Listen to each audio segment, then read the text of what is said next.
if they wouldn't have race swapped Ariel, no one would be talking about this movie. That's literally the only reason they did it. They wanted the controversy to create free marketing for them. Because even now, I'm talking about it. You're aware of it. But unfortunately, no one wants to see it. Because people are so tired of remakes. You did this before Disney, okay? You race swap, you gender swap. No one cares anymore. People are bored of it.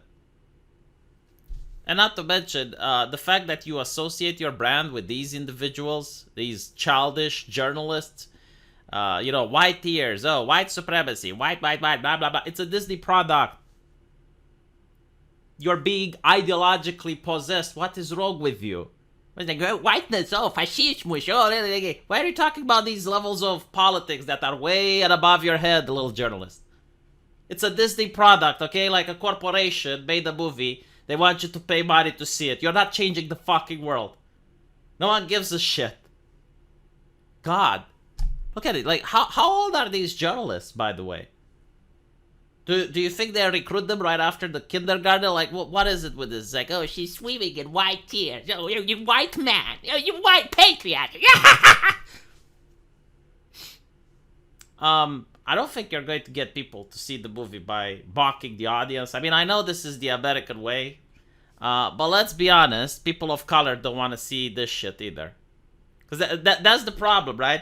If it was just about like a couple of racists complaining, that would be one thing, but the people of color don't want to see it either. And I bet like this journalist is so happy that this movie exists because she finally gets to lecture us on white fragility and blah, blah, blah. Want to talk about white fragility? There's a person on Twitter which used the AI in order to race swap Ariel and make her white. And it wasn't just like a color palette.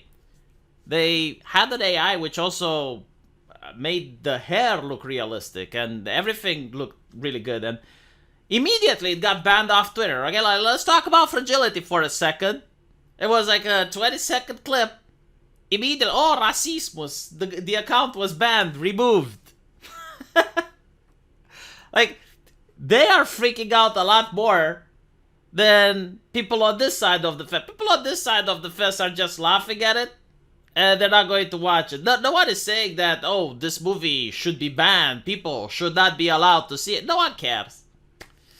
And then it's like, look how wrong they are, even when they talk about their ideological drivel. They talk about how, let's talk about forced diversity in Hollywood. I like to talk about the thing called forced whiteness. Forced whiteness isn't as simple as changing the race of a character from the race in the source material. Forced whiteness is the systemic racial gatekeeping that has been ensured by white. What the fuck are you talking about? First of all, that is Bollywood, Like, you like to pretend that it doesn't exist. It's also a multi-billion-dollar industry. I mean, people from India are exclusively cast in Bollywood. I don't know that many, if any, white actors that manage to get a role in Bollywood. Then you have China, that makes movies as well. You have Japan, another juggernaut which makes movies. And then you have Korea. South Korea is actually making really great movies. I wouldn't be surprised if this keeps up. 10 years from now, Bollywood is going to overtake Hollywood. Like, they're going to make more interesting stories than what America is making right now. Because at least Bollywood has originality.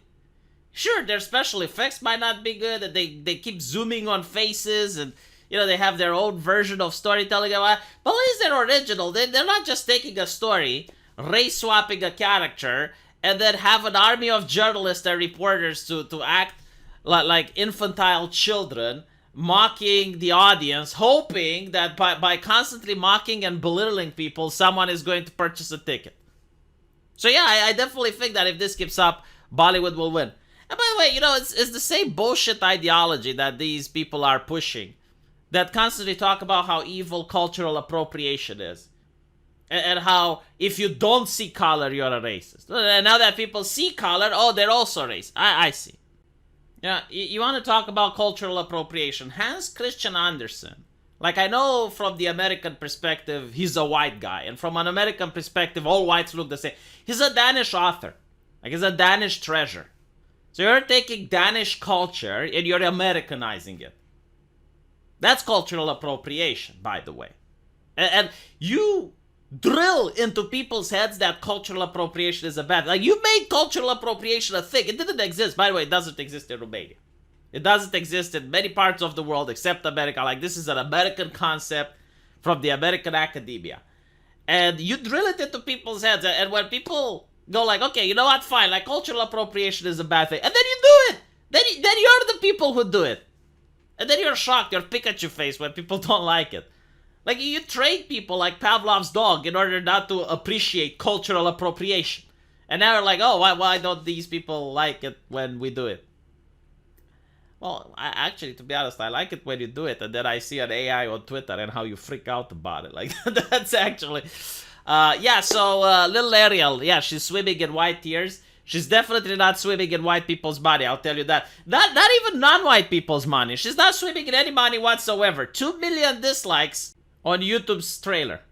Yes, apparently there is a way you can still see dislikes. Which apparently YouTube made it so that small creators do not suffer psychological harm. I wonder if Disney is, if the mouse, is having a meltdown when he is looking at that. No, but seriously, Disney used to be a nice company, weren't they? I mean, when they would put out a product, people were excited. When's the last time they made anything original?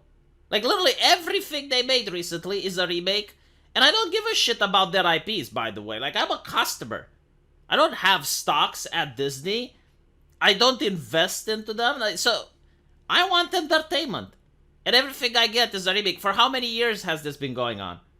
5, 6? Like, when are they going to finally say, alright, we're going to make a new franchise. We're going to make a new IP. We're going to do something. No, they're not doing that. And you know, like, this lady, this journalist is like, oh yes, like whiteness, gatekeeping, black story. Why not make a story from Africa? You know, Lion King was very popular. No one complained when they decided to hire only African Americans to voice the characters. Aladdin, I thought it was pretty good. No one complained. Well, actually, the social justice activists complained because Jasmine didn't have the correct pedigree. She wasn't from Agrabah descent. I shit you not. Like, that's a controversy that the media doesn't talk about.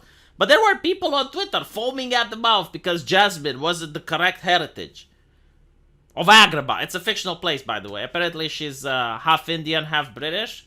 And that wasn't too good enough. You know, like the one drop rule for the social justice activists, I guess. The blue check marks on Twitter. Yeah. So anyway, I'll probably read this on a live stream just to laugh at the entire article. It's just complete American nonsense. But still, it's funny to laugh at it. And yeah, I genuinely wonder when Disney is going to make something. Like, any day now, maybe they're going to announce a new IP. Maybe they're going to make something great. The last thing that they did was Frozen. How long ago was that? That was the last original thing that they did. And by the way, what else is coming? Snow White without the dwarves? Because Peter Dinklage was upset. I'm not making it up. Like, he was literally upset about this classical fairy tale. And they're going to remove the dwarves. Despite the fact that a lot of actors complained because they pointed out, hey, Peter, you know, like, you got a role in Game of Thrones to play Tyrion. Right? Because of your size, you got that role and you got famous and you made lots of money. Why are you taking that opportunity away from us? Well, because social justice, that's why, right? Like, it's all important for Peter Dinklage to feel good about himself. Doesn't matter if he steps on other people. So we got several, we got Snow White without the dwarves. We got Disney saying that both Ariel and other stories are going to focus on not making the woman need a man, right? Like, romance stories, by the way, that are timeless, are now going to focus on something else than relationships, I guess. Interesting choice. Pinocchio is about transitioning, by the way. No, I'm not kidding. Like, they are not changing Pinocchio into a boy. Like, it's all about what's inside that matters, right? It doesn't matter if he's a boy or not.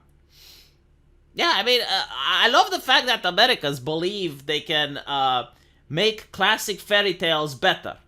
I mean, the hubris of it is definitely American.